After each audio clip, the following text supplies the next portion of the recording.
Asal-usul nama kota Pontianak, cerita rakyat yang berasal dari Kalimantan Barat. Pada suatu hari, di sebuah pulau yang subur dan hijau, terdapat sebuah kota yang subur, makmur, dan damai. Di kota tersebut datanglah saudagar dari Arab. Saudagar tersebut bernama Abdullah.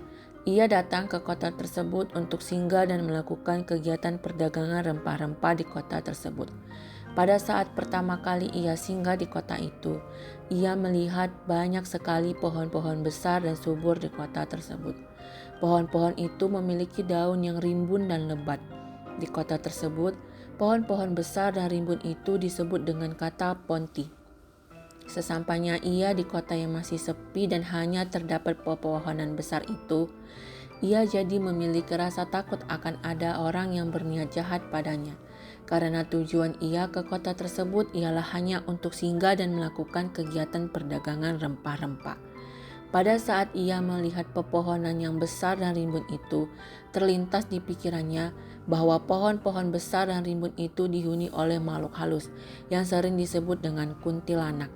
Sehingga ia terpikirkan untuk membuat cerita bahwa di pohon-pohon besar itu terdapat makhluk halus yang menempatinya, yaitu kuntilanak. Hal ini ia lakukan untuk membuat orang-orang merasa takut dengan adanya cerita tersebut, dengan tujuan agar ia tidak diganggu oleh orang-orang yang ingin berbuat kejahatan padanya. Seiring berjalannya waktu, orang-orang mulai mengetahui cerita itu dan mulai menyebut kota tersebut dengan sebutan Ponti Kuntilanak. Namun karena namanya yang panjang dan sulit untuk diucapkan, semakin lama orang-orang mulai mempersingkat kata itu pada saat menyebutkannya, dengan tujuan agar lebih mudah jika diucapkan, dan hanya mengambil kata depan dan kata akhir dari kedua kata tersebut, yaitu Ponti dan anak. Kata Ponti memiliki arti pohon-pohon yang besar dan rimbun, dan kata anak berasal dari kata kuntilanak, yang berarti makhluk halus berjenis kelamin perempuan, memiliki rambut panjang, sering mengenakan baju putih dan senang duduk di atas pohon yang besar dan rimbun, sehingga kota tersebut sampai sekarang dikenal dan dinamai dengan nama Pontianak. Kota Pontianak kini menjadi kota yang subur dan makmur. Kota Pontianak kini menjadi kota perdagangan dan terdapat beragam suku di dalamnya.